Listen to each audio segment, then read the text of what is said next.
HeroQuest, the game on which my love for fantasy gaming dungeon crawling is founded. But dungeon crawling and HeroQuest is where I draw the line. Battlemasters, that's a war game, but it doesn't really count. It's more like baby's first war game, you know, it's simplified. If you like HeroQuest, then of course you're kind of obligated to like Warhammer Quest. That's a Grail game, and it's also a dungeon crawler. You can't blame me for stepping out of the HeroQuest sphere to obtain just one after another Warhammer Quest game. It's not my fault. They came out with several, and they have vastly different rule sets. Vastly! Those two games are nothing alike. Look, it doesn't matter. I told myself early on I was not going to get into Warhammer proper because those are Skaven. I'm going to use those for homebrew with HeroQuest, okay? You can't just... those are skirmish games. That's completely different than wargaming. Also, that's kind of not my fault. It ended up being that there were 10 versions of the same game. Alright, so the game has found some refinements and it plays very cleanly, and I actually happen to like it a lot, but that's just skirmish gaming. That's not wargaming. I'll never betray you, dungeon crawling. I'll never get into Warhammer proper. Ah, fuck. Welcome home, my fellow brave clowns. I'm Ash, this is AshQuest, and this is Warhammer, Age of Sigmar, the beginner set for ages 12 and up, in which a session might take between 30 and 60 minutes for 1 to 2 players. 1 to 2? You can play this solo? This is the Barnes & Noble exclusive edition, retailing for $35 USD, which is a steal when you consider that you're getting a lot of Stormcast Eternals and Skaven in the box. There are a lot of miniatures. 25 push-fit Citadel miniatures in this box. Before we do anything else or talk about anything else, it is an extreme value for that alone. If you want Stormcast Eternals and if you want Skaven. It actually has a lot more Skaven than Stormcast, so if you're just looking for a box of Skaven, hey, you get a game with it. Reports on Reddit and beyond say that this is lacking in the full Age of Sigmar wargaming rule set, which is understandable because this is supposed to be accessible. This is supposed to be for fresh-faced beginners. People who have never touched a Warhammer no-subtitle game. Me, I'm a Warhammer Quest person. I'm a Warhammer Underworlds enjoyer, very much so. But this is wargaming. This is the skirmish game on a much bigger scale. All that said, this is actually a lot cheaper than any of the skirmish game boxes when they were new, and it's definitely half the price of the most current Underworlds and Warcry editions. But have you ever bought a printer only to find that the toner, the ink, is why the business model is alive? That's Age of Sigmar. I just saw a box, I hate to go on a segue already this early in a video, a box at my not-so-local game store that was Age of Sigmar. It was 1 unit. I think it was probably like a giant or maybe some kind of chaos creature. Bam, $170 for this unique sculpt that is no doubt tournament legal. But none of that actually matters. If you're not into tournament play, you can eke out a game of Warhammer Age of Sigmar by just buying minis and downloading the rule sets. That was a lot of ado, so without further of it, welcome to the Age of Sigmar, an era of ceaseless conflict in which gods and monsters clash upon the battlefield. Take to the field and lead your troops into battle, either to defend civilization or tear it down. This set contains everything you need to get started with all aspects of this exciting hobby. 25 miniatures, a 32-page handbook, 6 dice, 1 range ruler, and 1 playing mat is all it takes. The miniatures are push-fit, they require no glue, and there are no tools required. That's interesting. I've always used cutters. I've actually been bullied into using cutters by some of you guys, some commenters. So I'm actually kind of curious if it is possible to just push these guys out and assemble them. So we are met immediately with what appears to be a beautiful question mark map, completely absent of any grid whatsoever. No grid. I can't function without my grids. I've been conditioned by the dungeon crawl, by Big Dungeon Crawl, whoever that is. I must have my grids. This has its own, it's a generic playing mat. It has its own UPC though, in case you can buy these separately, standalone. It's probably not why the UPC, but it's there, so that's a nice touch. This is also removable, so if the UPC is breaking your immersion, take it off. So the nice thing about a gridless battle mat, sorry for the light reflection down here, is that literally any landscape, any diorama, top-down at all, anywhere, forever, can be / is a battlefield waiting for you to place your units, muster, activate, and fight. This depicts a sort of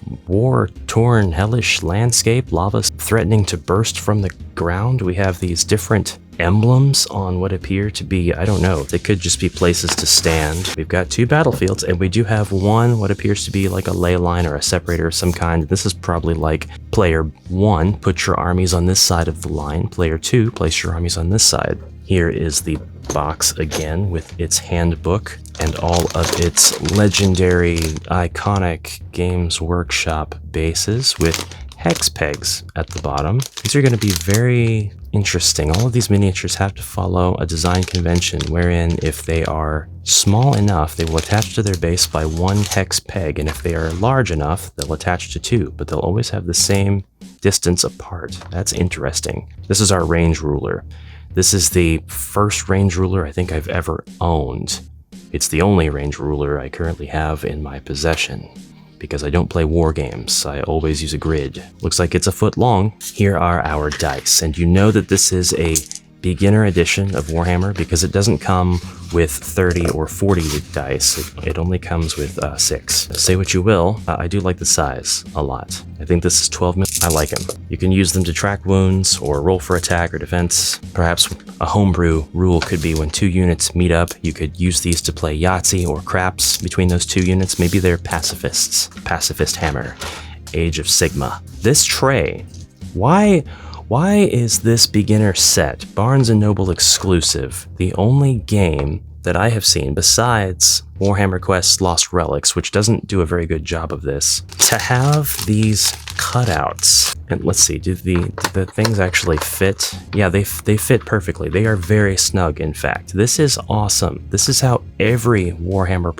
Hi there. Jump scare. This is how every Warhammer product ever should be boxed. Why don't we have this for Darkwater? Why didn't we have this for Shadows over Hammerhall, Silver Tower, Cursed City? Where were my trays designed to fit the miniatures? How come Emberguard doesn't have this? There have been umpteen seasons. I'm gonna stop ranting. That really gets my goat. Oh, so you get 3. You get 3 Stormcast. No, that's more than 3. I'm used to looking at Emberguard, or I think Emberguard was my last. I'm used to looking at Underworlds in general, sprues. But judging by the number of shields, it looked like we get 5 Stormcast Eternals. Okay, so I should be able to just pop out a shield, right? Should just be able to use my hands like a caveman. One of the connection points broke, and there goes the other 2. There we go. We have a shield that has been broken free. I'm not going to do that with the others because I need to be able to retain their positions on the sprue to assemble them. I guess I will do this amazing arm with hammer. We'll do a gentle twist. That's gentle, trust me. We'll attempt to separate. It really would be better to have cutters. I know it says no tools, but I feel like cutters are a great little craft tool to have anyway, so you should probably just go get you a nice pair. Go to Walmart if you have to, but get some cutters. If there's just one connection point, like as is the case with this Stormcast Eternal's head, you should be able to just twist it free gently, and it looks like due to the nature of that connection point being on a connector on the actual piece of the model, it will be hidden away. Some connection points are not hidden away, but the one on the shield here, you have to kind of be looking for that. Now, all that said and done, if you're not really worried about this sort of thing at this small scale, this is just a beginner set. This doesn't matter. None of this actually matters. But once you get to the point where you're paying $175 for a single model, you might start caring about this sort of thing. I don't know. These are our Skaven. I know this is only 2 sprues, but this is a lot of Skaven because we have a lot of left half of Skaven connects to right half of Skaven. We'll probably assemble one of those at least before we end this journey. That's it. There are no cards. There's no anything else. We now just have the handbook. Very first pages of the handbook have a lovely coordination of red, blue, and green colors outlining the build, read, and play sections. We've got 3 battles, Hammer and Claw, Border Skirmish, and War Unbound. So we've got scenarios included here, which I was pretty sure that Age of Sigmar and the other Warhammer war games proper had pitched battles. Is that a true statement? On the very next page, we have a lovely photograph of 2 people having a lot of fun, and I'm sure those dice are not photoshopped. Warhammer is a great way to spend time with friends or make new ones at hobby clubs around the world. Welcome to the world's greatest hobby. By picking up this set, you've taken your first steps into the world of Warhammer Age of Sigmar. In this book, you'll learn about the brave Stormcast Eternals and cunning Skaven, build your first models, and join the epic battle for the mortal realms yourself. This set is designed to give you a taste of everything Warhammer Age of Sigmar has to offer. Don't worry if you've never tried a miniatures game before, step-by-step guides will help you master the fundamentals of building and gaming. All you need to do is turn the page. That's easy. Even a baby could do that. How to build. Remove from sprue. Apparently you can use your fingers. Push together. Finished part. It's that easy. So we've got our Liberators 1 through 5. Something about various Warhammer games is that you will get optional pieces on the sprue.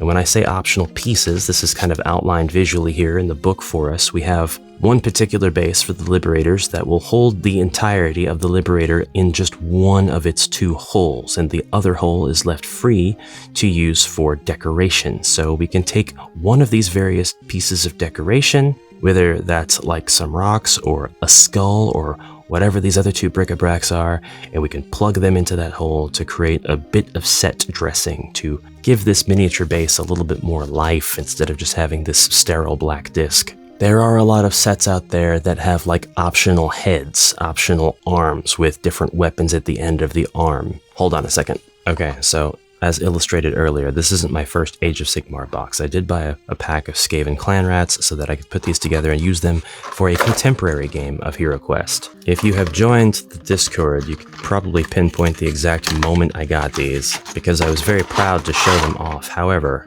I still haven't put them together because they're not push fit, and I thought I needed some time to set aside to put them together proper, since they were going to require gluing and holding together and allowing to cure and all that crap. That's on me. I honestly, they've been sitting there, and I've had time to just grab them. I just keep forgetting about them. That's a problem that I have. But I bring out this box to illustrate the point that there are some extreme examples of different options that you can give your units in some of these Age of Sigmar boxes, and I would venture to guess that this is true for a lot of the other Warhammer games too. But you will be left with a lot of extra pieces. I myself have a little bucket of a ton of little pieces and sprues from the Warhammer Quest board games. I had plenty of extra pieces left over, entire halves of zombies. The cool thing about that is you'll be left over with stuff that you can use for building your own scenery. You could even use those parts to kit bash your own models and for other games like HeroQuest. I have an enormous clan rats army just ready to go once I get this learned. Alright, so let's put 15 and 16 together because I love a good flail. 15, there's 15, and there's 16. 16's not going to be too bad. Actually, a little bit of a twist and it's off, like nothing. This one, I actually thought it had 3 connection points, but the end of that flail is not attached to that piece of the sprue. Maybe it was at one point, but it's not now. So a bit of gentle twisting and he comes right off. This plastic feels a little bit different, just a slight different formulation than what I'm used to putting together Underworld's minis. It feels less stiff, like it could take a little bit more of a bend, and I like that. Makes me feel a bit more confident. Okay, evidently these two pieces are good friends and they should go together. They do. You get to a point where they finally mate and then you can feel that under your fingers, and that's the only way I'm going to describe that. Just going to refuse to elaborate, and that's our finished Skaven. He's awesome. I cannot wait, we got to put him in a base. Okay, and just find where the hex lines up with the hole and push them in, and there you go, a perfectly based Skaven. I'm just kidding, but don't play around like that, because taking your miniatures back out of the bases, that's a little bit more of a chore, and you don't want those stress lines on your minis from goofing around doing that, pulling on them. All the Skaven are based, whether they're on bases or not. Forgot to show off his shields. That's kind of important. The Skaven have these triangle wedge shields, and I'd like to imagine it's because they like cheese. Alright, that's enough of that. Moving on, an explanation of the Stormcast Eternals. The Storm Incarnate is something we're not going to read right now. All you need to know is that they're the badass warriors who are kind of like Space Marines for this fantasy setting, except they're more like Heaven Marines, if Sigmar is Jesus. This diorama here, man, I wish this beginner set had come with one Rat Ogre and one of these guys. This looks so cool. This is how the game gets its hooks in you, though. Photographs just like this. This looks so nice and amazing. And you're like, that could be me. The Skaven, mutant rat men who undermine reality itself in search of power. The clans of the Skaven. Kind of just explaining that there's different factions and then there's different clans or groups or warbands within these factions. A game like no other. We're already on page 16, and it spent a lot of this time just telling you how to put the miniatures together and giving you some cool fluff. Alright, so you've built your warriors, you've learned about the Skaven and the Stormcast, now it's your turn to join the epic battles for the mortal realms. In this first battle, you'll learn how to fight with your models. You can play this battle by yourself for rolling for both sets of models, or you can play it with an opponent. Huh, that's what they meant by solo play. They're 1 to 2 players. Maybe I should build an Eternal. Well, that's what we'll do. See, parts 1 through 6 and then a base. Oh, this is the start of something beautiful. I've collected quite a bit of underworlds, and all of the Stormcast Eternals are given this blue, very, very similar in shade. I did believe that they used slightly different shades of blue just so they could say that every warband had its own unique color. I don't know if that is the case, actually, though. I think it was more of just like, when this run was produced, they put 0.01% more of blue than they should have, so that's why it looks a little different now. This is the first time that I have seen a storm host cast in gold. 6, here we go. Maybe I should have said this earlier, or if I didn't, I should have made it vastly abundantly clear. If it feels like I'm whining or complaining, you know, I'm not. Half of this is just dry humor that's coming out poorly, and the other half is me being very much a beginner, a newbie. I am a bit more shameless about it than others, or at least that seems to be the reason why sometimes absolute elite folks are attracted to my comment section. I don't know anything about Age of Sigmar, the war game. I may be very interested in the lore, but I haven't read an Age of Sigmar book other than that really not good, not for me, a kid's book, City of Lifestone, I think it was. I wasn't reading that to get an authoritative understanding. I was just reading it because I happen to like books about that size, and I thought it was really cool to see a kid's book set in the Warhammer universe. We have our Liberator. It actually was painless to put him together, and he looks fantastic. He's really, really cool. I really like that shield. That is such a cool shield. That is such an awesome shield. Anyways, I say all that to just kind of prepare folks. This is not an authoritative, hey, let's learn how to play Warhammer or anything like that.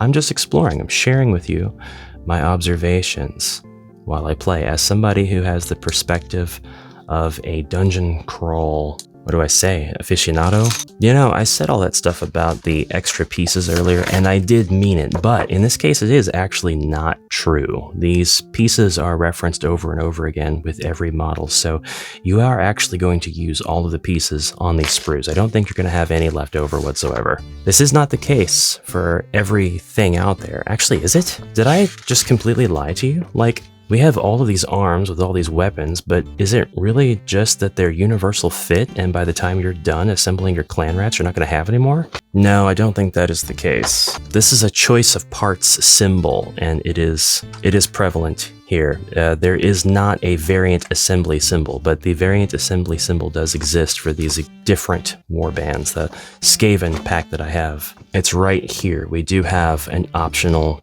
piece of equipment. This is a variant assembly, and I know that there are others like this where you can have a Skaven unit that I think you can have like one that has a standard or a bell. There's that sort of configuration. You can't have both because it's one model and then one attachment that will go into that model's socket. That's not the case with this beginner game. So anyway, that's really cool, and I just wanted to retcon my statement there. Is that the right? Redact, decanonize, being transparent about the failings in my understanding instead of editing it out, which it's better to be transparent anyway because it's just more work to find the statements that I made that were erroneous and edit them out. We have our Stormcast Eternal, and we actually need 3 Skaven clan rats. Dang it, but we're gonna just make the one, and we're gonna learn how to play Age of Sigmar right now. Sort of. So the deployment is set up 1 Liberator into 3 Skaven clan rats in the center circle so their bases touch as shown below. You can set up the models anywhere within the marked circle. So this is on the ground. It's not like the roof of any sort of building or anything. So this is fine, this is fine, this is fine. Anywhere in the circle's fine as long as all the bases are touching. How to play? Follow the turn sequence for both players. Starting again once we've both had a turn. The winner is the player who slays all their opponent's models first. In the heat of battle, anything can happen, even love. In Warhammer Age of Sigmar, the outcome of many actions your models make, shooting, fighting, and so on, is determined by the roll of the dice. All your rolls use a 6-sided dice, also known as a d6. Often you'll be told to roll equal to or higher than a certain number. For instance, 3+ would mean that you had to roll a 3 or higher, so a result of 3, 4, 5, or 6 on the dice would be a success, while the result of 1 or 2 would be a failure. Okay, fantastic. So on the Stormcast turn, rolling a 3 through 6 is a hit, a 1 or 2 is a miss. I like that they're pushing this point home. This is fine, because if this is Baby's first war game, then this is going to be very useful information. This is going to be nice and non-ambiguous. I like that. Make attacks with the Liberator's Warhammer. To do this, roll 2 dice. The Liberator's attack characteristic is 2. Alright, so we're rolling. We have 3s. Any rolls of a 3, 4, 5, or 6 beat the hit characteristic of the Warhammer and are hits. Any rolls of 1 or 2 are misses. Your model's characteristics are given on page 27. Alright, so that's where we would usually have a card explaining the stats if this were going to be a typical, like, dungeon crawl type game. Maybe that's Age of Sigmar as a whole, or maybe there are cards in the non-starter packs, and we just cut down on cards because it's easier to put the stats on pages in the book. Here we go, yeah. Special abilities. We have a reminder of the phases and the characteristics at the bottom. Very neatly arranged and easy to spot. Highly visual in the characteristic circles under the Stormcast and Skaven. The Stormcast get 2 attacks, the Skaven get 1. Stormcast can move 5 inches, hit on 3 and save on 3. The Skaven moves 6 inches, hit on 4 and save on 6. Alright, that's easy enough, I like that. I don't like that I like that, actually. I don't, I'm trying to not let the hooks get in me. Alright, the clan rat raises his shield and gives a guttural cry of defiance. Will he manage to deflect the blow? For each roll of a 6+, the clan rat's save characteristic, 1 hit is deflected. Hey, look at that. We deflected 1 of the 2 hits. After you have made your save rolls, for each hit that is not deflected, a single clan rat is slain. So in this case, we would definitely have slain 1 of the clan rats. We would have 2 remaining if I had set up the scenario properly, so we'll pretend that we do have 2 more remaining. Once the Liberator has fought, move on to the Skaven's attacks on the next page.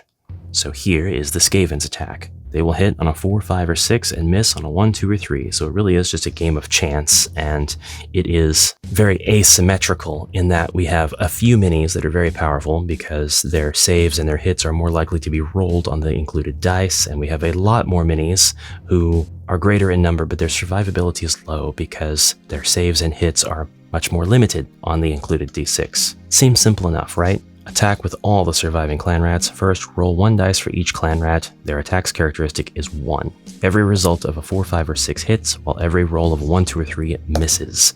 And that is a miss. If it were going to be a hit, then the Stormcast would have a save roll. The Liberator gives a prayer to Sigmar that his plating holds against this furious assault. The Stormcasts have 4 save dice. No, that's not right. They roll a dice for each successful hit from the previous step. Okay, so they defend against every successful attack. Okay, so that was 1 of the 2 Skaven. We will have the other Skaven make their attack, because the attack rolls happen all in the same step. Oh wait, no, I rolled 2 dice for the 2 Skaven. Never mind. We're learning together. Or I'm learning, you're watching me and laughing. 2 save dice, and we roll them, and we have a 4 and a 5, so we absolutely blocked those attacks. For each hit that is not deflected, a single Liberator is slain, so if that Skaven had made the attack, the Liberator would be off the board, it would be done. This would be over. Once all the clan rats have fought, start the sequence again from the previous page. Keep playing until all the models on one side are slain. If the Stormcast model is slain, the Skaven player wins the battle. Otherwise, the Stormcast Eternal player emerges victorious. That's the meat and potatoes. Well, it's the meat. The potatoes, the gravy, and the green beans are the abilities. And here's the abilities tutorial. Everything a model can do in Warhammer is called an ability. All models share some core abilities. You can make a normal move, run, and charge in your own turn. And you can fight every turn. Is Underworlds really just preparing us to play Age of Sigmar proper? Measurements in Age of Sigmar are all made in inches, often presented as inch symbol. This set includes a 12-inch ruler. Use it to measure distances. Measurements between 2 models are made from the closest points on their bases. And when moving a model, the distance moved is measured from the front of the base to the front of the base, which makes sense. You can make either a normal move or a run each turn. The normal move ability is used to get closer to opponents, so you can charge them later. To use the normal move ability, pick a friendly model to use it, pick a distance up to its move characteristic, No part of that move can bring the model within 3 inches of an enemy model, and that move cannot end within 3 inches of an enemy model. Every model has a 3-inch area around it called its combat range. You can't finish a normal move or run in this area. If a Clan Rat and Liberator model are within 3 inches of each other, they are in combat. If you choose to move a model that is in combat, roll a dice before you do so, and on a 5+, your model is slain as their foe cuts them down. You have a 33% chance of just dying once you move out of the range of another model. The run ability is used to get places fast and is great for securing objectives. To use the run ability, pick a friendly model that's not in combat. To use the ability, make a run roll of d6. That model can move a distance up to its move characteristic added to the run roll. So I'm gonna run, and that's a 2, so now my Stormcast Eternal would be able to move 5 inches plus 2 inches, so a total of 7 inches if I declared that I was running. Again, no part of the move can bring the model within 3 feet or inches, sorry, of an enemy model. I'm starting to try to imagine the real world scale, and like 3 inches is definitely not 3 feet, but this Clan Rat used the run ability and rolled a 4, added to its movement characteristic of 6, it can move up to 10 inches overall. The charge ability is used after your movement and is used to get into combat with an enemy model. Pick a friendly model that's not in combat and has not used a run ability this turn, make a charge roll of 2d6. That model can move a distance up to the value of the charge roll in inches, and it must end within a ½ inch of an enemy model. If you cannot use this move to get within 1/2 inch of any enemies, the charge fails and your model does not move. Gotcha. So you can roll to charge, and if it succeeds, because you can get in range, then you can move your model in range of your enemies, in ranges within ½ inch. The fight ability is used to attack enemies. You get to fight with models every turn, including your opponent's turn. In the fight phase, alternate choosing models to fight with your opponent. A model can only be chosen to fight once per turn. You've already tried fighting in the previous battle. To use the fight ability, pick a friendly model that is in combat or that charged this turn to use the ability. If that model's in combat, you must pick one or more enemy models as the targets of that model's attacks. So if I had the other Skaven next to me, I would choose which one I'm going to attack. The number of attacks a model can make is equal to the attack characteristics of its weapon. The following attack sequence is used to make attacks one at a time. Roll a dice. If the roll equals or beats the attacking weapon's hit characteristic, it's successful. We did this already. We have an example here for Swarming Skaven. If several Clan Rats are in combat with the same Liberator, when you use the fight ability on one of those Clan Rats, you may combine all the attacks of those Clan Rats and roll to hit at the same time. If you do so, you cannot choose any of those Clan Rats to fight for the rest of the turn. Okay, cool. We go on to talk about Battle 2, which is Move, Charge, and Fight, the Border Skirmish. This is not a situation where we have pitched battles. These are actually just tutorials in a sequence, and they're all given names. There's nothing wrong with that, and I don't feel tricked or anything like that. I think this is a very appropriate way to teach the game, and so far everything is crystal clear and being introduced in a nice iterative way, building on the previous lessons. So at the end of this, I'm going to know how to play Age of Sigmar at a very basic level. It actually gives you the Skaven turn and Stormcast turn, one after the other, to make sure that you understand what you're doing. Then we get to War Unbound, in which you will use your 5 Stormcast Eternals and 10 Skaven Clan Rats to deploy on the board. We got 5 Clan Rats, 2 Liberators, 3 Liberators. Additionally, you'll get to use special abilities that represent how your army fights, set up your battle mat on a flat surface, and find an opponent to play through this battle with you. Seething Swarm is a special ability which can be used at the end of each turn from the Skaven, and Lay Low the Tyrants is the ability that can be used by the Stormcast Eternals. Very nice. We've got some challenge modes here. Challenge 1 is called Vermintide. Lovely. Really, really like that. You do not use the Seething Swarm ability. Instead, you may deploy all 20 Clan Rats before battle begins using the deployment map on the right. As an additional challenge, ignore the turn limit and see if the Stormcast Eternals can slay every Clan Rat before they themselves are slain. Whoa, I like that. Challenge 2 is Places of Power. Challenge 3, Defense of Civilization, giving you some alternative objectives to win the battles and different modes of play. Love that that's in the starter set. It kind of goes hard. I'm not gonna lie. This didn't need to go hard. It goes hard. You've tried the Age of Sigmar hobby. Now jump in and continue your journey with your choice of starter sets. You thought this was a starter set? No, stupid. This is the beginner set. They're totally different. There's also the ultimate starter set. Alright, I couldn't let you go without giving you a taste of what this box looked like once all the miniatures were assembled and in their rightful places. And this is it. We honestly have so much dead space in this box that we have all sorts of room for activities.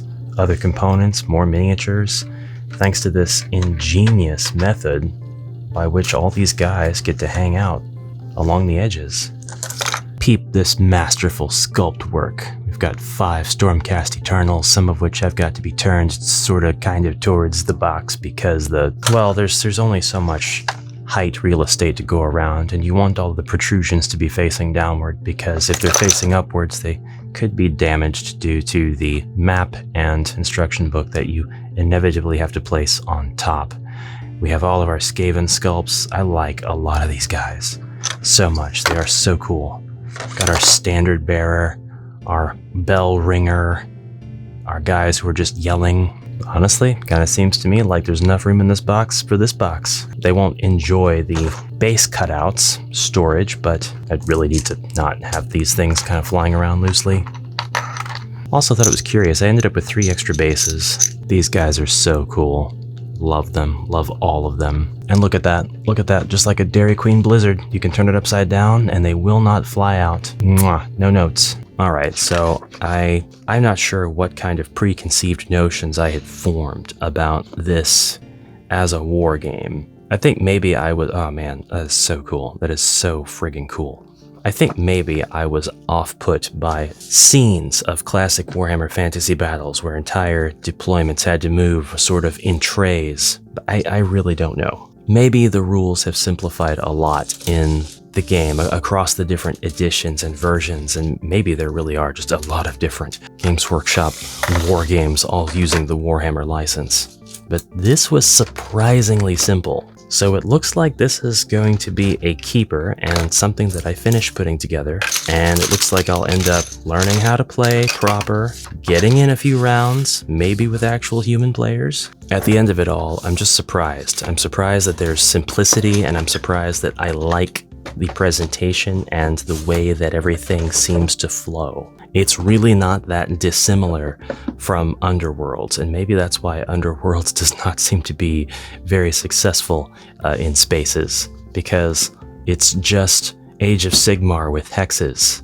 And I can kind of understand, after having complete total freedom and not being confined to the grid at all, it might be a little bit difficult to reset your mind and go back to your roots. Kind of wondering now, what would a dungeon crawler look like if it was not constrained to a grid whatsoever? What if we did all of our movements using these range rulers? What if combat really was just that simple? Not that it's not, every dungeon crawler has simple combat. Boy, that feels like a lie, actually. That's Age of Sigmar. Maybe I'll use this as the backdrop for a bit. No, because it's pretty glossy. I really want to hear you guys' thoughts, your stories about the specific Warhammer war game that you are playing or have played. What's a highlight? What got you into it? If you thought it was worth getting into? If you've spent shameful amounts of money on different armies to get the meta for your specific Grand Alliance or your faction or your warband? I feel like this was an awesome thing to provide to the public, even if it was a Barnes & Noble exclusive. I say was, but it is. I literally bought this just a few weeks ago at Barnes & Noble in the year of our Sigmar 2026. It was there, it was available, and it was this price. So this is something that you can get now that will not only teach you how to play Age of Sigmar, give you the fundamentals, but give you a lot of really cool models if you don't plan on playing Age of Sigmar, or if it just doesn't grab you. Why is this box hard to open? Those are my worthless post-unboxing thoughts. I had fun with this. I'm gonna have to put my clan rats together and see if I really get bit by any more, but man, I got something off to the side here. It's my box of Chaos Beastmen. I guess I just wanted to sort of compare and make the point that we didn't have those multi-part models if we go far back enough. But even though we did have vast amounts of models that were offered in monopose, we absolutely did have models that you had to assemble and use glue on. That's nothing new. Everybody and their dog knows that. I was going to make the case for models that did not have variants. They didn't have different pieces that once you decided that was the piece you were going to put on your model, the other pieces were going to be spare, and there was nothing you would be able to do about it.